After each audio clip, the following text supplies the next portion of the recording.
G'day legends, welcome back to the channel.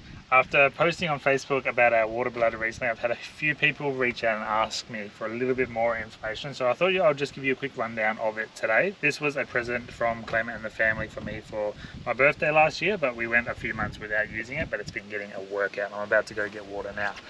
So it came with a bunch of fittings, like little hoses like this. It came with the hose clamps and a little ball valve and the elbow brackets and the things like that. Even thread tape came with it, and a cap. So the way I've set it up, here you go. Fleximaker is the brand.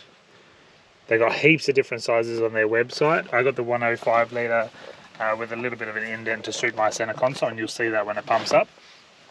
So basically I just put the cap on the top part. On this part I put the L bracket with the hose that came with it into the ball valve, and then I just cut off another section of drinking hose and put a normal hose fitting and a joiner on it, just to make everything a little bit easier. I'm not taking on and putting off hose clamps all the time. It's now just a quick setup. So what I'm going to do is I'm going to put this in the back of my car. This one's designed to go in the rear footwell. I'm going to shoot off into town, go get water. I'll show you how it all sort of fills up nicely, and then we'll come back, hook it up to the pump, and I'll show you how we transfer it back into the caravan.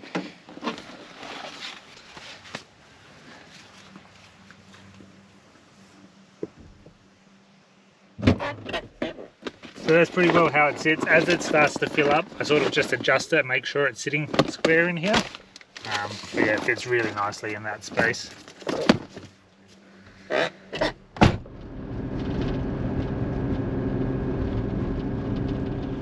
So Mariba up in the Atherton Tablelands is fantastic. They've got a couple of RV potable water points designed for travellers like us. So I just bring my hose bag. I've got 30 metres worth of drinking hose there, cut to different lengths. So I only need a short length to do this today.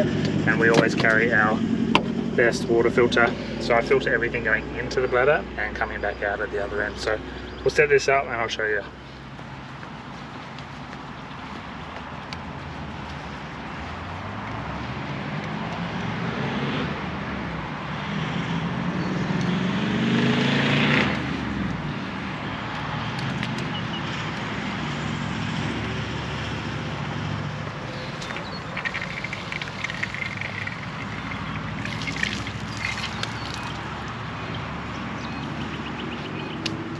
And that's it. So I've just run the water out through there, it goes through our filter, through that quick join that I said I had earlier, and then it will start filling. Simple as that. Once it starts getting full, I start to release that cap and let some of the air that's in there escape, but the less air that's in there to start with, the less air that has to worry about coming out. So I leave the cap on for now, until it starts to get a little bit more full, and then I'll release some air out of it and try and get as much water in there as I can. And it's starting to take shape, but there's a bit of air in there. You can sort of see it. So that's when I typically start to take the lid off, that cap off, so that the air's got somewhere to escape to, so I can fit more water in there and it doesn't slosh as badly. It's been a learning curve over the last couple of weeks, but yeah, I think I'm getting the knack of it now. There you go.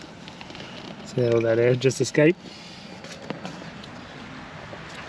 Because I've been filling up our tanks as well as our mates, the team Thomas Travels. So yeah, it's been getting an absolute workout.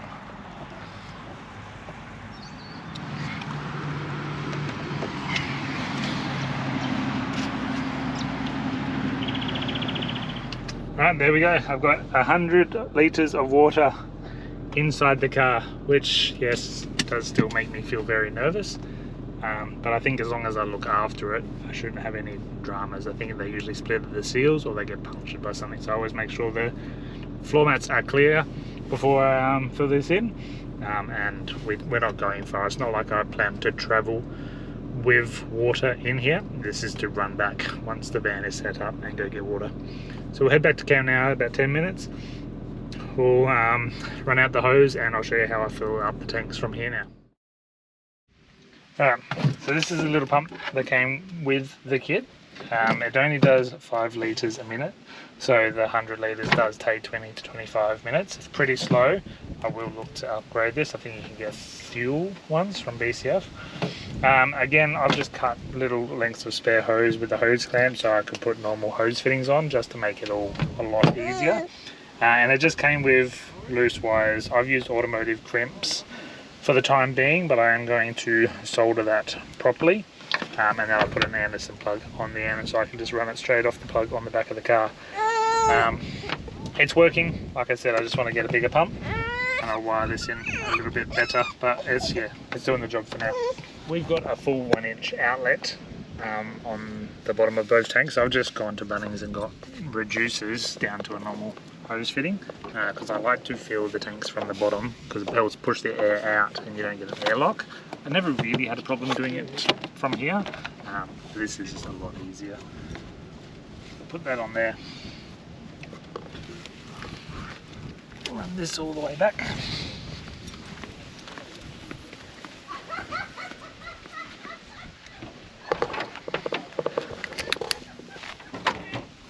So that's that side.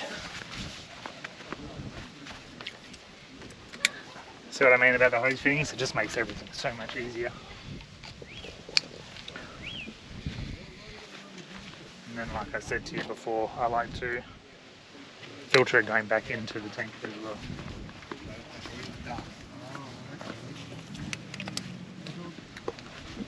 I open the ball valve, get the water going through to the pump first.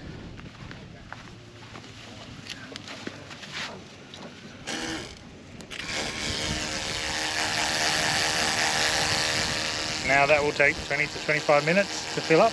I will run the car, not that I think this would drain my batteries, but just save that risk. I'll start the car and then just let that do its thing. 25 minutes. Pretty good. The only other part I do, which I won't bother showing you, I'll put the GoPro away. When it starts to get a bit lower, I open up the cap just to help to let the water flow out. And then right at the end, when it starts to struggle, I actually just pick up the whole bladder and just gravity feed it into the filler hole, which has been working as well. But I reckon this will completely fill one of our tanks and the rest will end up in the other one, so we'll get plenty of water out of this today. So I hope that helped. I seriously recommend these, and I think Clem would be the same. It's been a bit of a game changer and made this 2.5 week stay off grid so much more comfortable. Being able to do washing and stuff, and then just running in and getting more water. So good. Thanks guys, have a good one.